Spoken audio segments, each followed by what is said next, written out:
I'm your host on today's issue of The Big Picture. The United States Army activities are of a global nature. Even in remote sections of the Earth, soldiers are busy with a number of projects. From the training of local special forces and the skills of counterinsurgency, to the mapping of uncharted peaks at the roof of the world.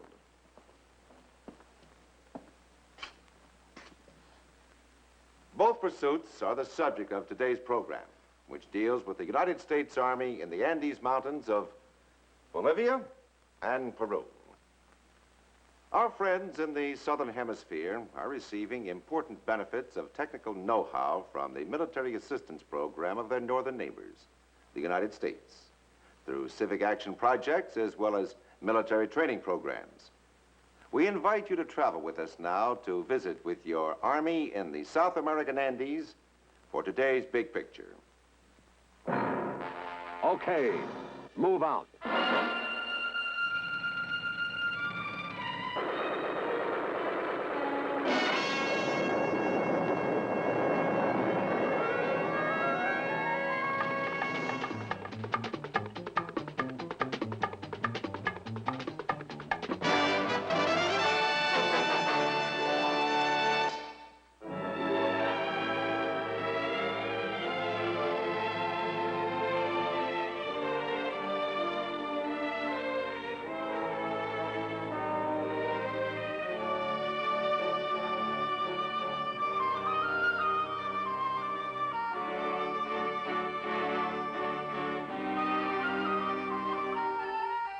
Bolivia, named after its liberator Simon Bolivar, is a landlocked republic roughly the size of the states of California and Texas, divided into principal land regions, the Altiplano, the valleys, and the lowlands.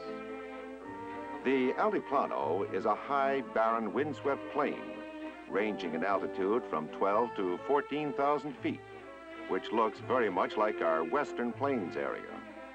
It is here that approximately 75% of Bolivia's total population of 4 million people scrape out a living from the rough, rocky soil.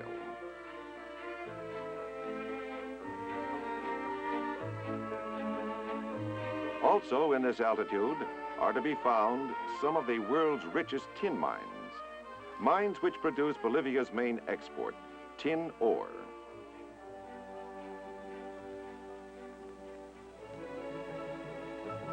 The second principal land region, the lowlands, enjoys a rich tropical climate, capable of supporting the rest of the country with food.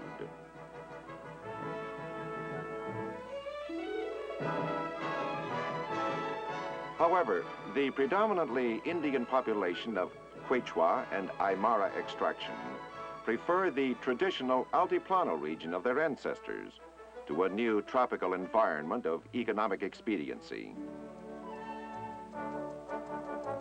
The legal capital of the country is technically the old Spanish-style city of Sucre.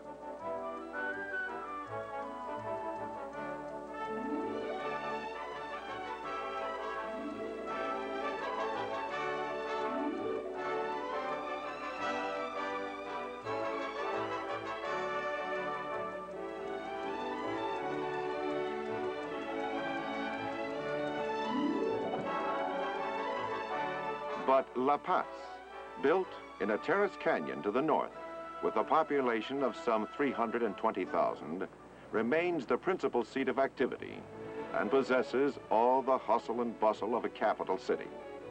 It is also the location of the offices of the Military Assistance Program.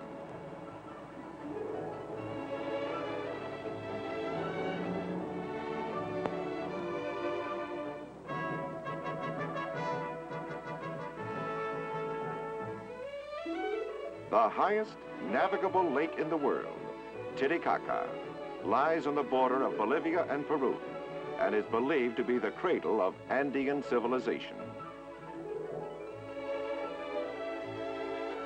With breathtaking scenery such as this for a background, the Bolivian Indian clings to his ancient traditions, customs, and way of life, until now largely unconcerned and untouched by our 20th century of progress. as typified by this Sunday market scene in a local village square.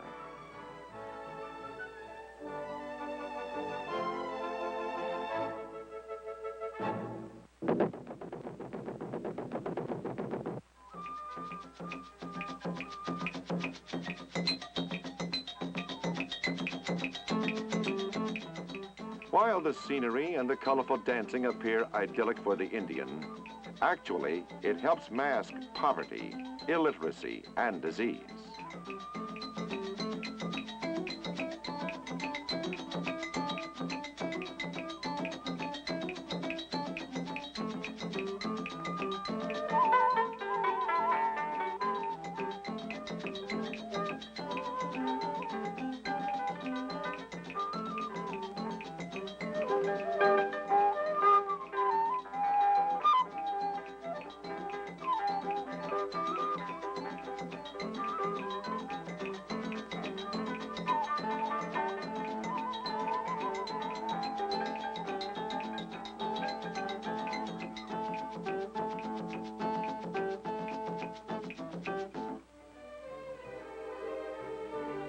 The U.S. Army is providing assistance to the Bolivian government through a combined civic action program.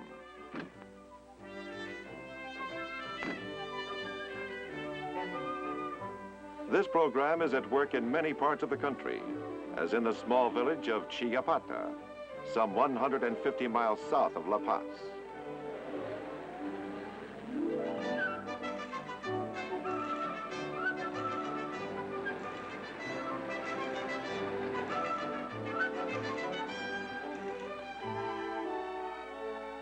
Here we see members of the local U.S. Army mission delivering much-needed textbooks provided by the U.S. Information Service in La Paz to the local school teachers.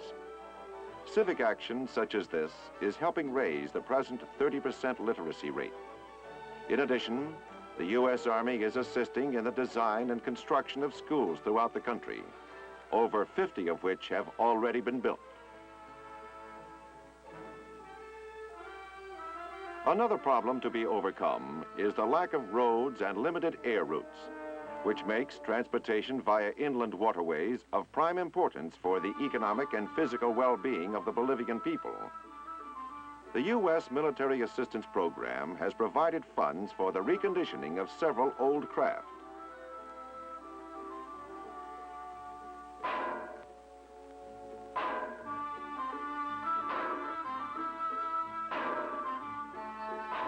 These boats are being reconditioned by local craftsmen, utilizing their traditional skills and hand tools.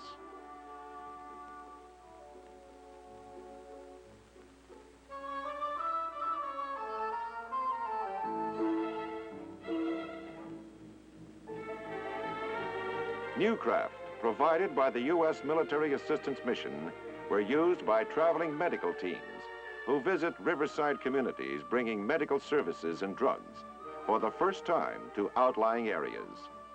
The teams also travel overland by horse and donkey, carrying their gear with them. The teams like this one are made up of a Bolivian doctor and nurse, assisted by a Peace Corps volunteer and a U.S. Army medical specialist. During this trip, over 300 children were examined and received vaccinations for smallpox.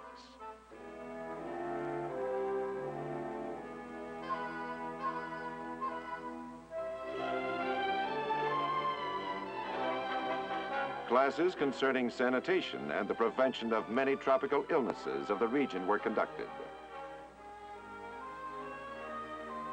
The blessing of medical science brought to this remote village will mean better health for its population and a step forward in the battle against disease.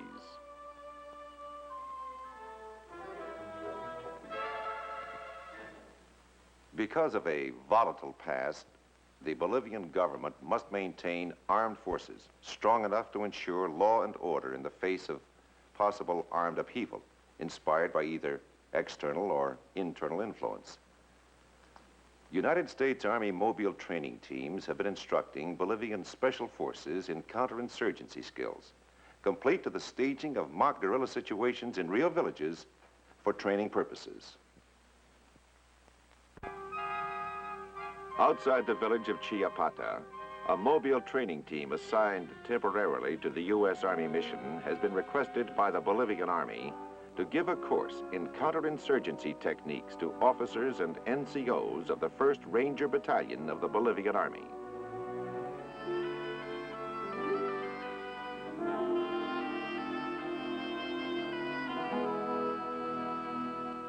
The officers' class was made up of 18 students who received 182 hours of instruction.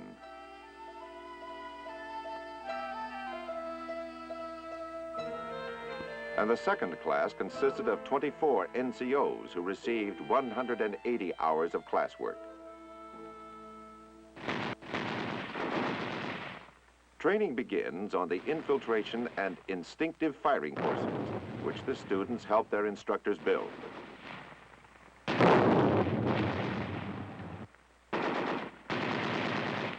Like soldiering everywhere, the toughening process was exacting. And in the Andes, at high altitudes, strenuous exertion proved even more difficult.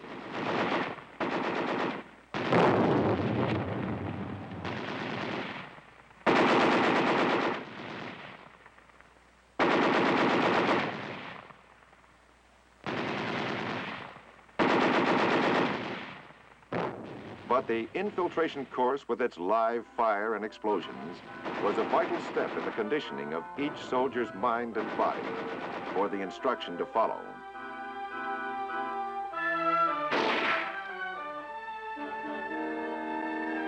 On the instinctive firing course, students were taken separately through the maze of 10 hidden man-sized targets, which were suddenly pulled up by the U.S. Army instructor walking behind.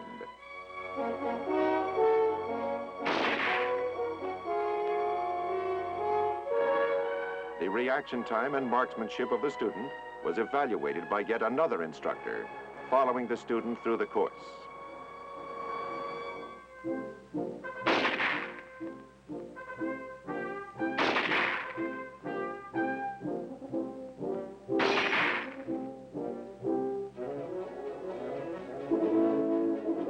Students were then shown the basic techniques of rappelling on a steep concrete spillway of a dam in the area.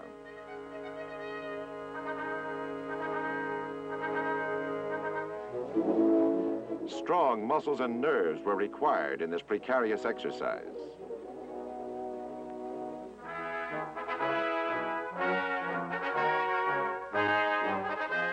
The Bolivian Special Forces soldier learns to use his head, his weapons, and his strength. The mountainous countryside was ideal for training in the art of traversing rope bridges. Not many dropouts here.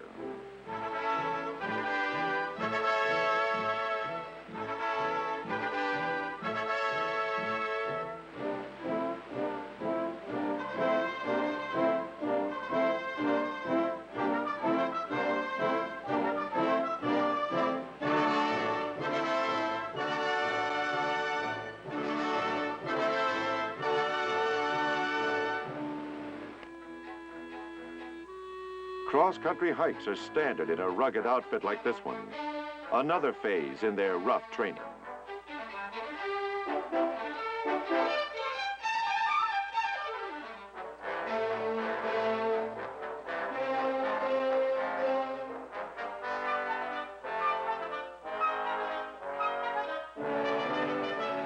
From classroom to cliffside to mountain plain, these Bolivian Rangers received a cram course in counterinsurgency skills under the technical supervision of their U.S. Army instructors high in the Andes.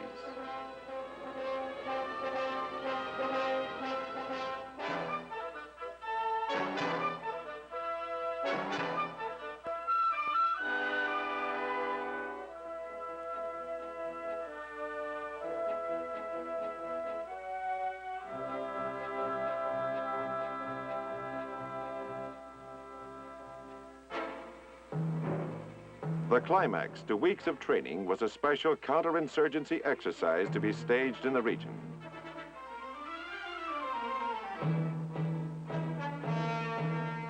A search and seizure problem was set up by the U.S. Army Mobile Training Team as a final test of all that had been learned.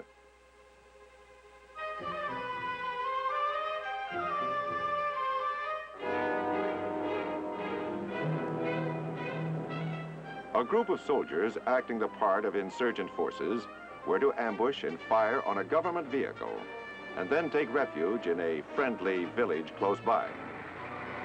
It was the mission of the Ranger students in the truck to first fight back, then search the village in order to discover the hidden insurgents and their equipment. Exactly according to plan, the truck was disabled by a buried charge and attacked by the guerrilla force. The government forces regrouped and launched their own attack on the guerrillas.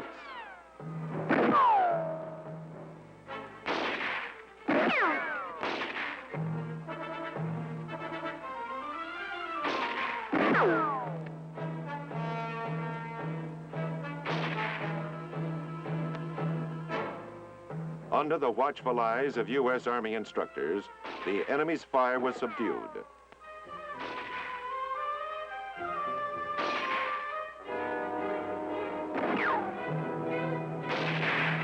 The insurgents then retreated within the village to prepared hiding places.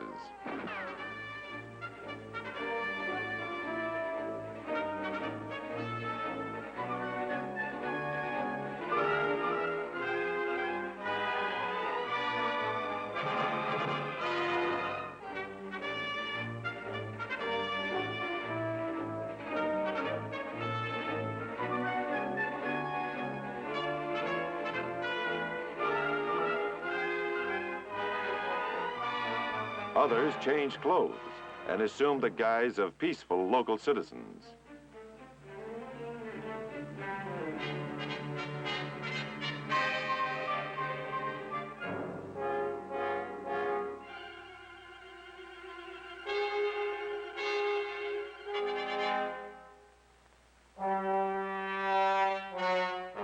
Moving carefully, the government forces entered the village and began searching each house.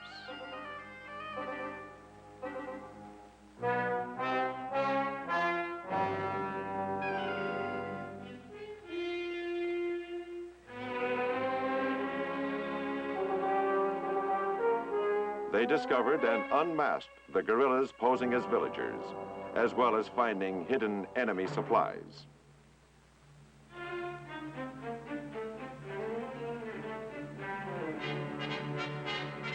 Other insurgents were subsequently found in their scattered hiding places about the village, and they in turn were searched and interrogated for intelligence information.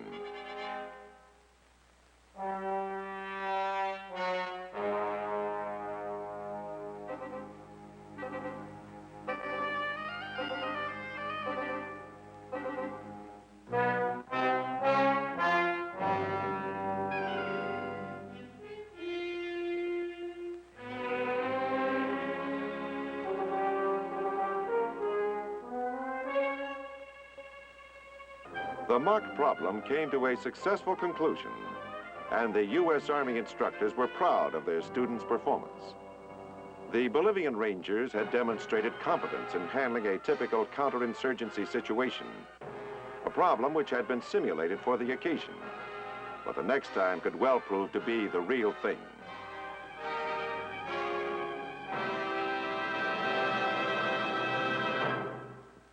Elsewhere in the Andes Mountains, U.S. Army engineers are directing an Inter-American Geodetic Survey, mapping heretofore inaccessible regions.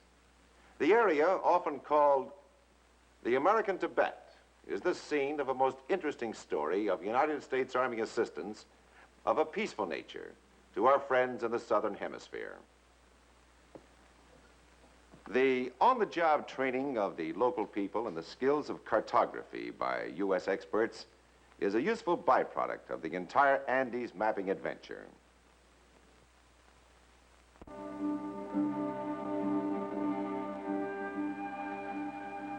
Here in the Bolivian Andes, this Inter-American Geodetic Survey crew is headed by a U.S. Army engineer officer. The survey party carry in their duffel bags the most modern of scientific equipment, but their living conditions along the route are more rugged than anything encountered by surveyor George Washington on the frontiers of North America 2 centuries ago.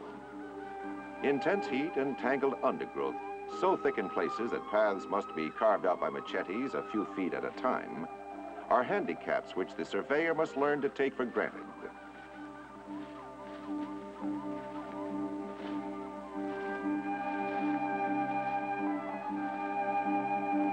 By taking successive readings, the surveyor can determine the relative elevations of all important terrain points in the area.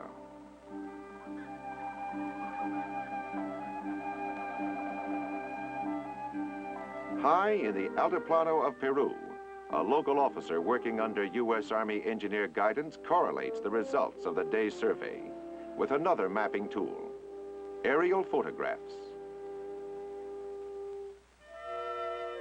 The job of cartography is one for resourceful, energetic men. In addition to their technical skills, they must bring to their work all the craft of the outdoorsman.